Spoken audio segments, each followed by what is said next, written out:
Halo, balik lagi dengan gue di sini Tegar Irsyad. Kali ini kita akan bahas film lagi.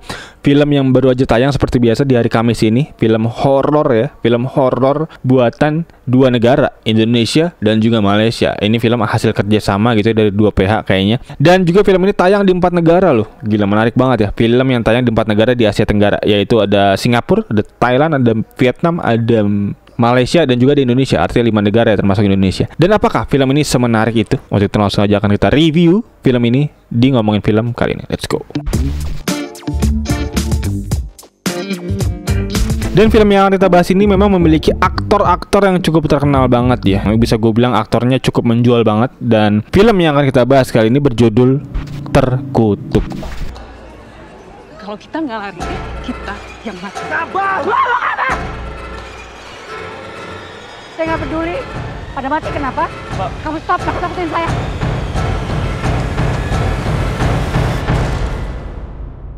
Oke, aktor-aktor yang bisa gue sebutin ya di film ini ada Baim Wong. Baim Wong salah satu sutradara bahkan ya, yang udah menelurkan film cukup oke kemarin, Lembayung. Sekarang main di film ini, jadi cukup menarik banget. Lalu selanjutnya ada Atika Hasyolan, salah satu aktris legend ya kawakan ya untuk di Indonesia. Dan selanjutnya ada Putri Ayudhya, yang dimana udah gak perlu kita pertanyakan lagi ya, udah malang melintang dia di perfilman horor Indonesia. Dan juga ada aktris-aktris internasional ya yang hadir di film ini. Dan untuk sutradara dari film Terkutuk ini yaitu ada Andi Bakhtiar Yusuf, yang dimana menarik ya. Fun fact, tadi gue pas nonton sempat setelah pemutaran film ada dari tim produksinya yang hadir ya untuk bisa menyapa para penonton di bioskop. Dan itu cukup menarik sebenarnya. Cuman memang sayangnya tadi disebut katanya mau datang ya Andi Bakhtiar ya di bioskop tempat gue tonton, tapi ternyata nggak jadi datang. Dan Andi Bakhtiar ini juga adalah salah satu sutradara yang memang cukup banyak banget ya, udah malang melintang lah film-filmnya nongol ya di perfilman Indonesia dari tahun 2000-an bahkan.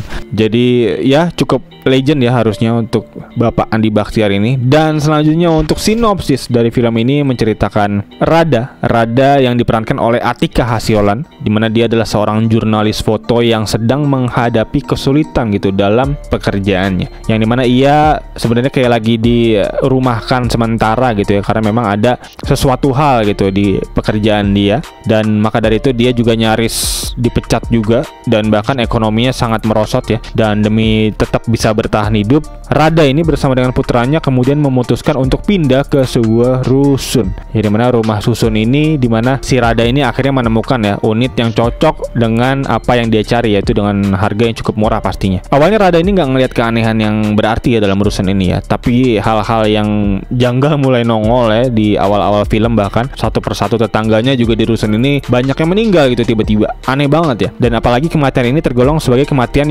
yang sus banget lah, dimana kematian yang nggak bisa dijelaskan gitu ya secara nalar manusia gitu. Dan lantas para warga di sini mencurigai memang adanya sisi mistis ya dari kematian-kematian ini sebagai penyebabnya gitu. Dan setelah ditelusuri lebih lanjut, rentetan kejadian yang ada ini yang nggak mengenakan ini berawal dari sebuah paket yang diterima oleh Rada, pemeran utama kita, di depan pintu rumahnya. Yang dimana dalam paket tersebut nggak disertai nama tentunya, nggak disertai dengan nomor telepon juga, jadi nggak tahu itu punya siapa pastinya. Karena penasaran, tentunya Rada memang akhirnya membawa paket itu masuk ke dalam rumah gitu, dan mulai melihat apa isinya gitu dan membukanya. Dan kemarahan akibat kelancangan manusia, termasuk yang tadi Rada lakukan, yaitu membuka paket yang bukan punya miliknya ini, disinyalir yang menjadi penyebab kematian para warga sekitar, yang dimana kematiannya juga diperlihatkan dengan cara yang sangat tidak wajar. Jadi Rada sempat dituduh ya oleh para warga bahwa bisa jadi kamu nih penyebabnya nih, karena baru datang dapat paket tiba-tiba banyak yang meninggal.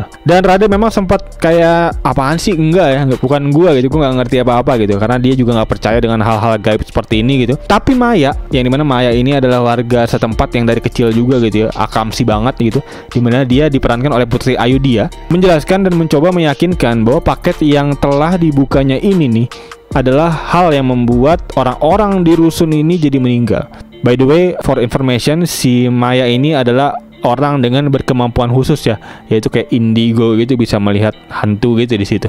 Lantas siapa gitu jadi pemilik paket tersebut, dan apakah iya paket ini berkorelasi langsung dengan teror yang terjadi di apartemen rusun tersebut. Jadi untuk teman-teman yang pengen tahu kelanjutan ceritanya bisa langsung tonton aja filmnya. Dan untuk penjelasan ending mungkin bisa gue sebut nanti di akhir video ya, karena ini salah satu film dengan plot twist yang cukup membanggongkan juga, karena memang perlu dijelaskan. Dan untuk itu nanti akan gue jelaskan di segmen selanjutnya, atau teman-teman kalau emang mau langsung loncat bisa langsung aja klik aja nih di timestamp di bawah nih, bisa langsung diklik ya penjelasan ending. Dan untuk review dari gue untuk film ini, gue udah catat ada plus minus yang ya bisa gue bilang cukup banyak juga nih minusnya yang bisa gue sebut ya. Dimana untuk plusnya dulu aja ya, dimana film ini nih menurut gue punya premis yang cukup menarik banget, karena kita udah dihantam ya di beberapa bulan terakhir dengan film-film horor yang diangkat dari kisah nyata, yang diangkat dari thread Twitter, dan juga diangkat dari cerita santet gitu ya. Dan ini hadir lagi film horor yang memang situasional gitu, film horor yang memang cukup deket harusnya dengan masyarakat. Jadi gue cukup tangkap bahwa premisnya ini memang cukup menarik dan juga cukup seger harusnya di tengah bombardir film santet ya di akhir-akhir ini. Dan selanjutnya juga aktor-aktornya nih, ini luar biasa nih, salah satu nilai plus yang bisa gue kasih jempol 2. Aktor-aktornya salah satu aktor yang cukup menarik untuk bisa dilihat, dan juga ada Atika Siolan, ada Baim Bong tadi seperti gue bilang, ada Putri Ayudhya, dan juga ada bapak-bapak tuh, Pak Anwar namanya siapa gue lupa. Itu juga aktor yang cukup sering nongol ya di perfilman Indonesia dan cukup oke aktingnya ada di film ini. Jadi ya itu salah satu nilai plus buat gue. Tapi sayangnya untuk minus yang bisa gue sebutin di sini, salah satunya adalah dialog. Dimana dialog dari film ini luar biasa, gue nggak bisa paham lagi. Ini salah satu dialog yang cukup kacau ya menurut gue. Karena bisa gue lihat ya di salah satu scene di situ ada beberapa dialog yang kelihatan banget ngapalin skripnya. Terlebih lagi pelafalan dari para aktor Malaysia ini juga cukup lumayan berantakan juga, karena bisa kita lihat ya ini latar belakangnya kan di Jakarta, dan juga harusnya pelafalannya sebagai orang Jakarta yang fluent gitu ya. Tapi sebagai native speaker Jakarta pastinya akan cukup mengenyitkan dahi ya untuk denger para aktor Malaysia ini ngomong orang Jakarta. Salah satunya ada pelafalan cuy di situ ya. Cuynya tuh kaku banget, dan juga ada pelafalan sumpah serapah yang disebutkan oleh Joko di situ. Nanti di tengah film dia menyebutkan tai tapi dengan kata yang cukup kaku banget, TAIK, ada K-nya di akhir. Jadi itu salah satu hal-hal detail kecil yang gue cukup lumayan ketawa di situ. Dan juga ditambah lagi dari dialog ada beberapa yang miss dan juga nggak paham kita, karena di situ mungkin ada kata-kata yang berbeda dan nggak dikasih subtitle, jadi gue agak sedikit miss di situ. Dan juga selanjutnya minus yang bisa gue bilang ya, ini minus yang memang cukup sering ya hadir di film Indonesia, yaitu gelap. Gelap menjadi salah satu minus juga di film ini, karena di awal film bahkan bisa kita lihat unsur gelap di situ, bahkan membuat kita tidak bisa melihat setannya. Setannya hanya terlihat dari bayangannya aja. Jadi ya dari segi grading ini gelap banget, bahkan di siang hari, di sore hari juga gelap. Dan selanjutnya untuk minus yang bisa gue sebutin yaitu adalah progres ceritanya lambat banget, apalagi setelah fase kedua menuju ending film ini cukup lambat fasenya. Di situ bisa kita lihat. Jadi ini film memang bisa gue rasa cukup panjang dan cukup boring nanti di tengah film. Dan selanjutnya untuk minus yang bisa gue sebutin adalah relatable scene. Di beberapa detail ada yang miss ya. Bisa gue sebut salah satunya adalah si Rada yang tiba-tiba menyamperin rumahnya si pemilik apartemen dia ini. Gue lupa namanya siapa, tapi nanti dia menyamperin itu. Gue nggak bisa habis pikir apa alasan dia buat nyamperin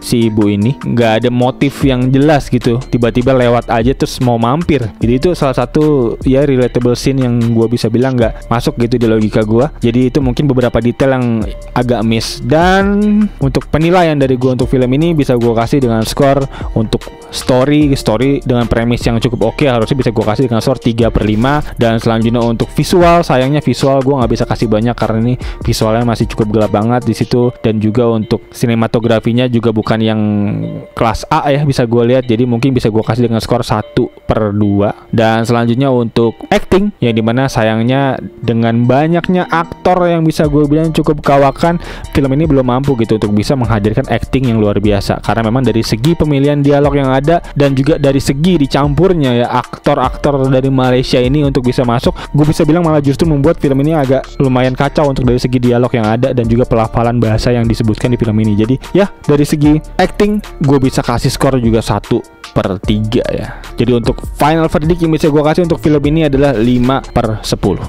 Dan untuk penjelasan ending ya dari film ini, untuk film ini bisa gue kasih penjelasan singkat aja, dimana film ini menceritakan dua cerita yang sebenarnya tidak saling berhubungan ya. Karena untuk Rada di sini sebenarnya adalah subplot jadinya, karena cerita Rada ini nanti akan menjadi cerita sendiri dan juga nggak ada landasannya nanti untuk bisa nyambung ke ceritanya si ibu pemilik kosan nanti, yang sebenarnya alasannya hanya sekedar dari si paket itu aja ya. Jadi paket itu bertugas sebagai media untuk bisa pengiriman santet ya dari si pemilik kosannya Rada ini, yang memang dia mempunyai sejarah di situ. Ini mana si pemilik kosan apartemen ini kan memang dulu diisi oleh kakaknya, di mana kakaknya itu meninggal juga karena kan dirundung oleh warga sekitar ya, karena difitnah gitu ya, dan membuat dia meninggal. Dan si pemilik kosan ini yaitu di mana notabene adalah adiknya nggak terima dengan kematian kakaknya, dan maka dari itu si adiknya ini balas dendam untuk bisa membunuh para warga di situ gitu. Dan dengan cara apa? Yaitu dengan cara santet ini gitu, dengan ilmu hitam seperti ini. Jadi sebenarnya ini memang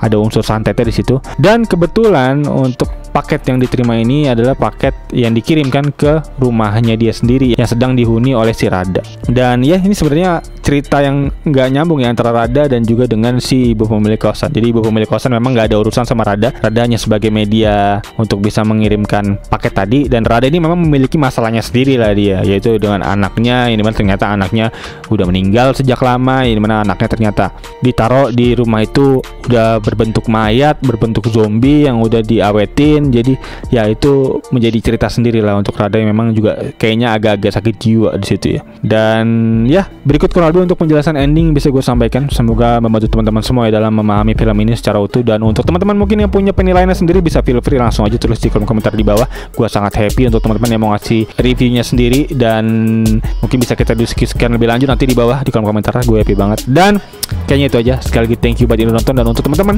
yang baru nonton video ini bisa langsung klik tombol subscribe dan loncengnya di bawah agar teman-teman gak ketinggalan video-video seputar review film lainnya dari channel ini. Dan kayaknya itu aja. Sekali lagi thank you buat yang udah nonton. As always seperti biasa gue Irsyad. Peace out.